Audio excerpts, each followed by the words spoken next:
So recently, someone asked me to take a look at this Druski megachurch preacher comedy skit. I just think I'd heard of it and saw a couple clips of it. I hadn't really took a look at the thing in its entirety. Well, apparently, obviously, as many of you probably know, this went viral. It's you know, Druski did a megachurch preacher comedy skit on how, black preachers in mega churches, or it's just how some black preachers in mega churches, present themselves. And so I took a look at it. I got to admit, it was funny. I took a look at it. It was funny. I have a sense of humor, and it was funny. But I began to notice the video had a lot of comments. I mean, more than 100,000 comments. So it's clear to me, that is, as others, that comedy skit struck a chord, or as some would say, it hit a nerve. And people are talking about it, okay? People are weighing in, have different thoughts, as you can probably imagine. The thoughts are as wide as the Atlantic Ocean. But people are having some sharp conversation about Druski's video. Now, because it's comedy, we have to level set and say to ourselves, how have black comedians used comedy in our community? Okay, one way they've used it is to address serious matters that need attention, right, in a way where they use humor to cause us to reflect upon a reality or a truth that is real in our community, or quite frankly, in the world or in the nation, wherever. They often will use humor and the mastery of their comedic skills to address tough subjects with a captive audience. Well, when you step back and look at Druski's mega church preacher comedy skit, it could bring a lot to mind. It could bring a whole lot to mind. One of the things that jumped right out to me was the thought, why did his skit hit a nerve? What about the presentation that Druski put up just hit a nerve for so many people? What about that hit a nerve? Well, on one hand, I know for a fact, I've been around the black church, been in the black church, so I know for a fact, one of the reasons perhaps it hit a nerve is because people in the black church often feel a certain way about their pastor. Okay, and that has its its place. Typically, the black pastor is adored by his congregation, by her congregation, okay? They're typically held in a different category as it pertains to everybody else in the local congregation. So when Druski now shines this comedic spotlight on a matter or issue that is going on in the black church, it struck a chord because some people thought he went too far. Some people even went as far to say they thought he was making a mockery of God, that he's making a mockery of Christ. He was making a mockery of the church. And we need to think about that for a moment. We need to talk about those things. We need to reflect upon those things, because did he really make a mockery of God? Did he actually make a mockery of Jesus or the church? I think we also have to think about this in a way where we need to, if we can, and I know for some this can be incredibly difficult, if we can step away from our emotions and our feelings about the black church and our preachers, and say to ourselves, which is worse? the skit or knowing this sort of stuff actually exists in some of our churches? Okay, which one is worse? That Druski put together a skit that's really funny and took it out to the mass public, or knowing that this sort of stuff actually goes on in some black churches? Of course, it's the latter. Come on, it don't take no scholar to know that. Of course, the latter is worse. What is worse is that we know this stuff actually goes on in some black churches. It's not all, okay? In fact, Druski's skit is not a representation of every black pastor who's pastoring a quote unquote or a so-called mega church. In fact, we need to probably deal with that to some degree. What do we mean by mega? Because, you know, here in America, we get real fascinated with the size of a thing. Okay. So we need to wrestle with, why are we so stuck on this megachurch thing anyway? But I'll move away from that and say that, hey, come on, let's be frank now. Druski is tapping on something that actually exists in some of the churches. He's not saying, I don't believe he set out to say, this is every black megachurch in the land, this is what goes on in that church. No, he did tap on what goes on in some of these churches. In fact, is my opinion, that's what really struck a nerve, because it's like you say it out in the open, what some of us know to be true behind closed doors. Okay. And the truth is, the door is not all that closed, because with all of the media out here now and the ways in which you can get your message out, a lot of this stuff is made public anyway, week by week by week. So he's not, with his comedic skit now, he's not the problem. Now, let's get that straight. Druski is not the problem. And if we're going to try to land on he's the problem, well, therein is the problem. The problem, at least one of the central problems, in that we are afraid to deal with our own dirty laundry.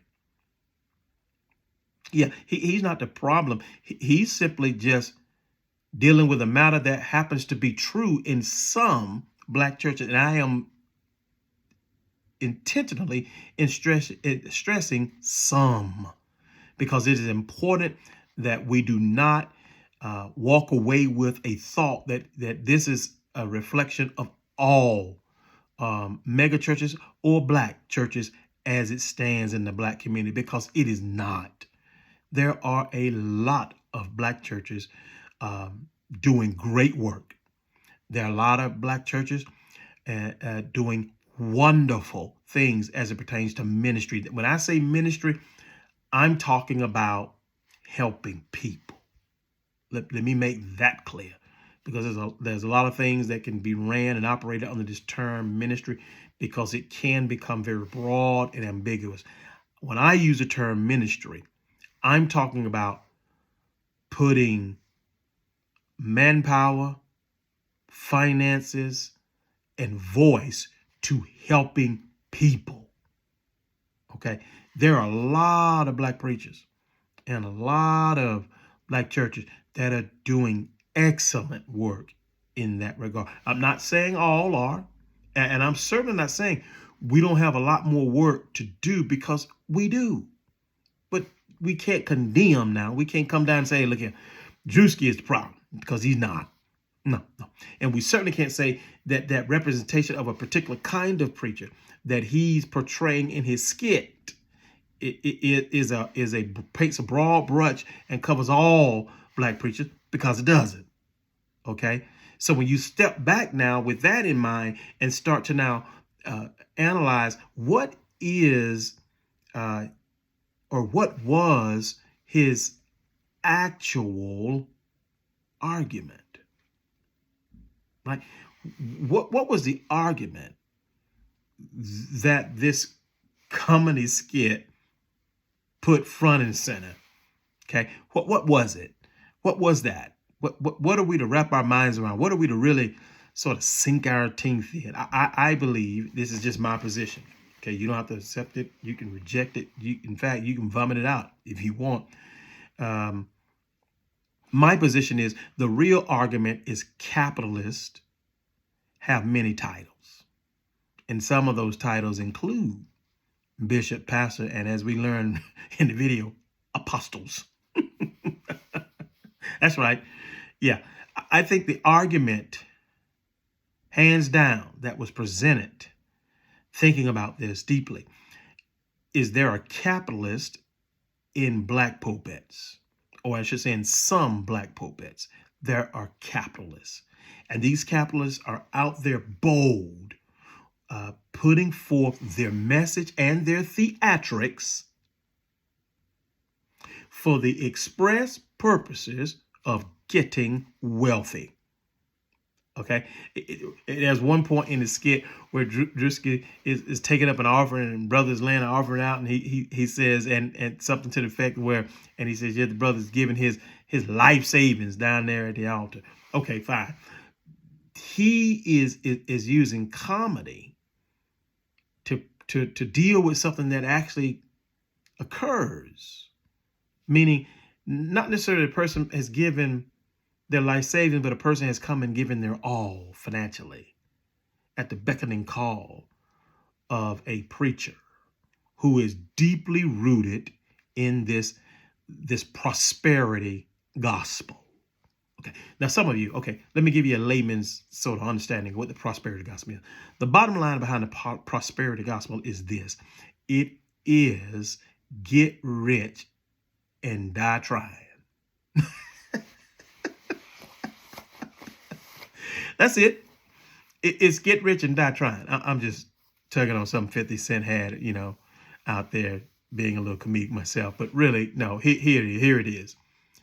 It is build as much wealth as you can using whatever levers are at your disposal in the church under the auspices that it's gospel. What's gospel? That it's a good message. It is teaching, it is preaching, it is yelling, it is putting on theatrical presentation, that if you are a Christian, the goal is to be wealthy, and for the one promoting it and spewing it, it starts with him or her. Okay? Druski flying in the air theatrically on cables, he didn't make that up. That stuff does happen in some churches. Him up there with that, quote unquote designer suit and designer shoes, red bottom shoes. He didn't make that stuff up. It is going on in some churches. That is exactly what some preachers represent. Okay? Him driving off in a Bentley, telling, his Bentley is off limits, and, to the person who hadn't paid his tithe, asking people, have they paid did you pay your tithes? That stuff, he didn't make that stuff up. That stuff does go on. Okay? In some places. That portion in the skit where he's back there, counting the money.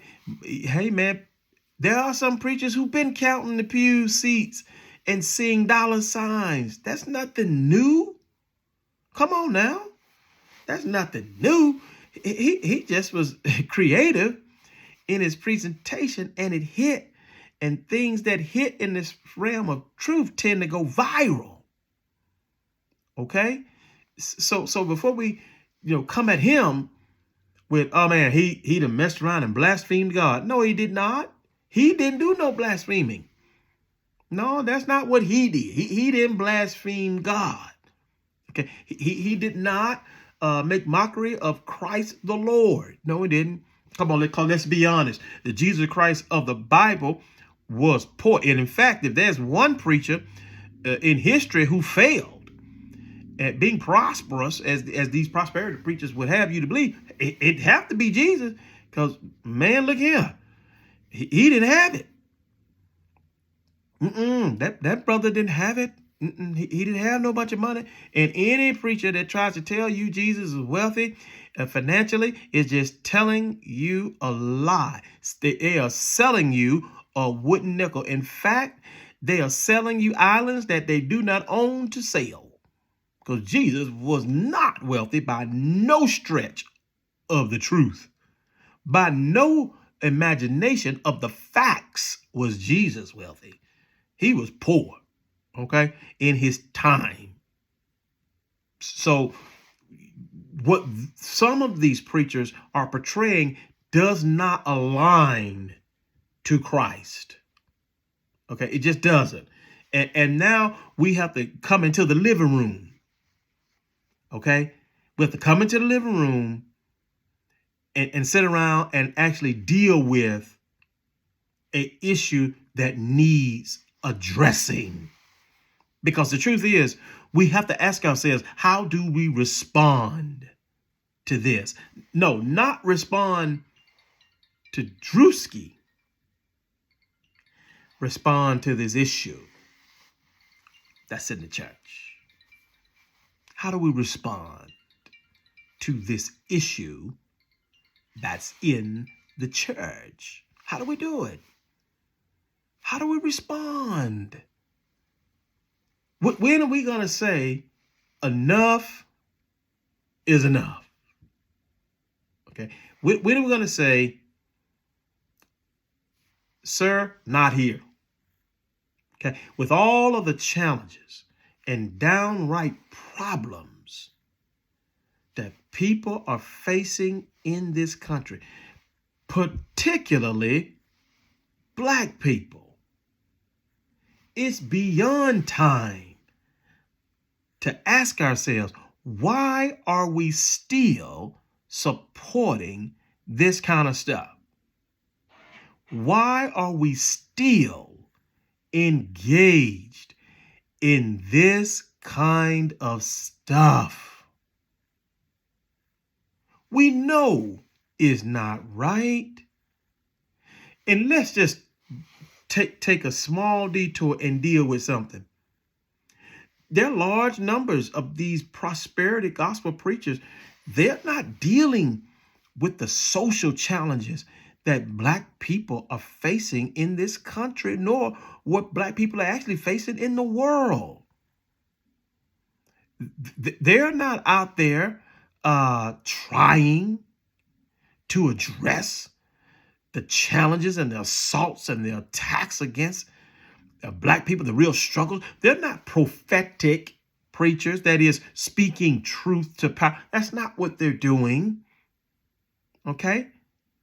Yet they make no qualms. They make no hesitation to talk about how much ministry they doing, when much of their ministry is about selling people a faulty gospel.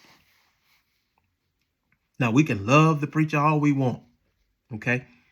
We can like the preacher all we want, but right is right and wrong is wrong. And there comes a time when we simply have to just say to ourselves, that's wrong. And we just can't keep supporting it. We can't keep feeding into it, because until the people change,